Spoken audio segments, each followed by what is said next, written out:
बात करना चाहता हूं कि हमें प्रभु ने पवित्र आत्मा क्यों दिया है। बहुत सारे लोगों की ये रिक्वेस्ट थी, क्योंकि बहुत सारे लोग कंफ्यूज हैं होली स्पिरिट के विषय में कि वो क्यों मिला है, क्योंकि बहुत सारे लोगों ने स्ट्रेंज टीचिंग से भी लोगों को बहकाया है। और लेकिन आज मैं आपसे कुछ बात करना चाहता हूं जो वचन में पाया गया है। मैं सबसे पहले आपसे विनती करता हूं, आप मेरे साथ बाइबल का 15 अध्याय खोलिए मैथ्यू का। और ये वर्ड जो हम पढ़ने वाले हैं ये मैथ्यू के 15 में से है और ये इस समय आपकी स्क्रीन पर है। 15 का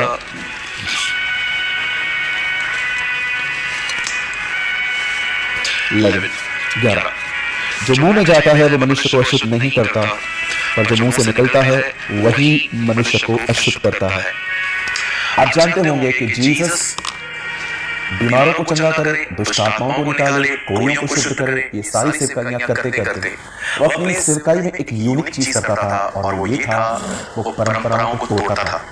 क्योंकि वो जानता था कि परंपरा परमेश्वर ने नहीं ठहराई है, ये इंसान ने अपने फायदों के लिए बनाई है। एक रिलीजन का नाम देकर आपने भी देखा होगा, जब हम प्रभु में नहीं थे हम बहुत सारी परंपराओं में थे जो खुदा की तरफ से नहीं थी। उसमें जस्ट हम डर से हाके जाते थे, चलते जाते थे। जैसे आपने देखा होगा बहुत सारी भेड़ बकरियां कैसे चरवाहा उनको हाके चलता है, वो आगे आगे चलती रहती हैं। लेकिन याद रखिए यीशु की सेवकाइयों में एक मुख्य हिस्सा ये था कि वो परंपराओं को तोड़ता था। आपने देखा होगा कि जब यीशु सबत के दिन जब इजराइल के लोग काम नहीं करते थे, यीशु उस दिन बहुत सारे लोगों को ठीक करते थे, काम करते थे, सिर्फ उनको ये समझाने के लिए कि जो तुम समझ रहे हो वो गलत है। इंसान सबत के दिन के लिए नहीं बना है, सबत का दिन इंसान के लिए बना है। क्योंकि बहुत सारे जो लोग थे उन दिनों में, आज भी आपने देखा होगा बहुत सारे जो लोग हैं इन दिनों में राख डालते हैं अपने ऊपर और बहुत सारे ऐसी चीजें वो करते हैं जो आपको नए नियम में जिसका जिक्र तक नहीं मिलता कि अपोस्टल्स ने और यीशु ने कभी ऐसा किया था। आज मैं आपको एक बहुत उम्दा बात बताना चाहता हूँ। जैसे बहुत सारे जो लोग हैं इन दिनों में कंफ्यूज हैं कि क्या पवित्र आत्मा हमारे पास है, और अगर है भी तो कैसे पता चले और उसका काम क्या है। कुछ लोग कहते हैं अगर आप अन्य भाषा में बात नहीं करते, अगर आप अननोन लैंग्वेज में बात नहीं करते तो आपके पास अन्य भाषा नहीं है। मैं आप में से हर एक को कहना चाहता हूँ, मुझे बाइबल में से कोई लिखी हुई बात बताइए जिसमें प्रभु ने या चेलों ने साफ साफ लफ्जों में कहा कि जो व्यक्ति अन्य भाषा में बात नहीं करता उसके पास पवित्र आत्मा नहीं है। मैं अन्य भाषा को डिमोटिवेट या उसको मैं नीचे नहीं कर रहा हूँ। प्रभु ने मुझे अन्य भाषा का वरदान दिया है। मैं पर्सनली हमेशा बोलता रहता हूँ जब मैं दुआ में रहता हूँ, मैं उसको नीचे नहीं कर रहा हूँ और हम उसको कैंसिल भी नहीं कर सकते क्योंकि उसका जिक्र बाइबल में है। लेकिन अगर आप ये कहते हो कि पवित्र आत्मा है तो अन्य भाषा भी होना चाहिए, तो मैं आपसे सहमत नहीं हूँ। क्योंकि मैंने ऐसे लोगों को देखा अपने जीवन में और बाइबल के अंदर भी जिनके पास पवित्र आत्मा था पर अन्य भाषा नहीं था। उसका क्लासिक एग्जाम्पल है यीशु मसीह, जो आत्मा के द्वारा पैदा हुआ, आत्मा के द्वारा चला, आत्मा के द्वारा जीवित हुआ और उठा लिया गया, पर वो अन्य भाषा नहीं बोलता था। आपको समझना होगा, सबसे पहले आप याद रखिए, अगर आपके हृदय में विश्वास है कि यीशु खुदा का बेटा है और उसे छोड़ कोई खुदा नहीं है, तो मैं आपको बताना चाहता हूं कुरिन्थियों में लिखा है ये विश्वास पवित्र आत्मा ने दिया है। और सेकंड थिंग आपको बताना चाहता हूं पवित्र आत्मा क्यों आपके अंदर आया है, उसका मेन रीजन ये है और यही वीडियो का टाइटल भी है, आप जानते हैं। एक दिन यीशु के चेले सबत के दिन कुछ खा रहे थे। अधिकतर लोग उन दिनों में कुछ नहीं खाते थे, तो कुछ लोगों में ये क्वेश्चन रेस हुआ फरीसियों के अंदर और वो यीशु के पास आके कहते हैं आपके चेले जो कर रहे हैं वो गलत है।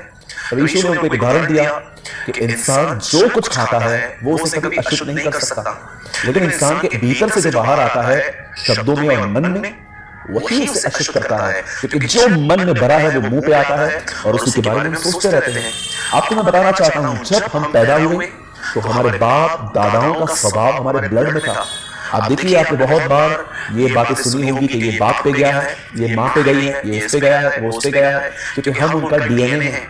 आप देखिए, बचपन से हमें किसी ने भी गलत काम नहीं सिखाया, हम सब खुद में कुछ सीखे। कोई ऐसी ट्यूशन नहीं होगी आपके आसपास, कोई ऐसा क्लास नहीं चलता होगा जो उन्हें सिखाया कि झूठ कैसे बोलना है, व्यभिचार कैसे करना है, फाइट कैसे करनी है, चोरी कैसे करनी है, गालियां कैसे निकालनी है।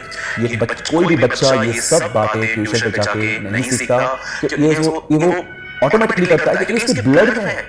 लेकिन आप देखिए, दुआ करने के लिए उनको बैठाना पड़ता है, समझाना पड़ता है, क्योंकि ये चीजें हमारे ब्लड में नहीं है, ये हमें टीच करनी पड़ती है। आप जानते हो, इंसान जिस जीवन में पैदा होता है वो जीवन जो है वो आदम का है, बाप दादाओं का है, वो उसमें यीशु का जीवन नहीं है। हम बचपन से गंदा सोचते रहते हैं। अब परमेश्वर ने देखा कि इंसान के मन में जो कुछ पैदा होता है वो बुरा होता है, तब परमेश्वर ने देखा कि चीजें कहां से आ रही हैं। तब परमेश्वर ने देखा ये सारी चीजें हृदय से आ रही हैं। सुलेमान कहता है जीवन का मूल स्रोत ही वही है, वहीं से लाइफ फ्लो होती है। तब परमेश्वर ने डिसाइड किया जहां से ये बुरा जीवन बह रहा है, जहां से गालियां, दोष, व्यभिचार, गंदे गंदे गुनाह, पैसों का प्रेम जहां से फ्लो हो रहा है, खुदा ने वहां पर हमारे हृदयों में पवित्र आत्मा भेजा ताकि वो पवित्र आत्मा से हमें भर दे और उसका जीवन हम में से बाहर आए। इसलिए आपने देखा होगा वही पतरस जिसने गुस्से में आकर एक आदमी का कान काटा, और वही पतरस मार खाने के बाद भी चुप था। क्यों? क्योंकि वो करप्शन जो वो लेके पैदा हुआ था, पवित्र आत्मा जब आया तो उसको वहां से निकाल के उसने वहां पर यीशु की जिंदगी रखी। मैं आप में से हर एक को कहना चाहता हूं, पवित्र आत्मा के आपके अंदर आने का मुख्य कारण सेवा नहीं है, नॉट मिनिस्ट्री, ना ही उसके आने का मुख्य कारण है कि आप जो है वो कुछ अनुभव करें। जैसे आजकल बहुत सारे लोग पवित्र आत्मा को एक फोर्स की तरह लेते हैं, बस वो एक दबाव सा है, बाल खड़े करता है। जी नहीं, he is a real person, वो एक व्यक्तित्व है हमारी तरह, वो रियल है, उसमें भावनाएं हैं, उसमें इच्छाएं हैं, उसमें समझ है, वो इंसान है हमारे, वो इंसान की तरह एक पर्सन है वो। और जानते हो आपने क्यों आया है? ताकि वो आपके अंदर जीसस की लाइफ को पैदा करे।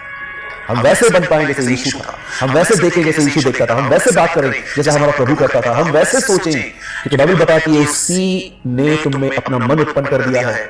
अगर आजकल आप लोगों से पूछोगे कि मेरे पास पवित्र आत्मा है और मुझे बताओ अगर है तो क्या साइन है, वो कहेंगे आप अन्य भाषा में बोलते हो इसलिए आपके पास है।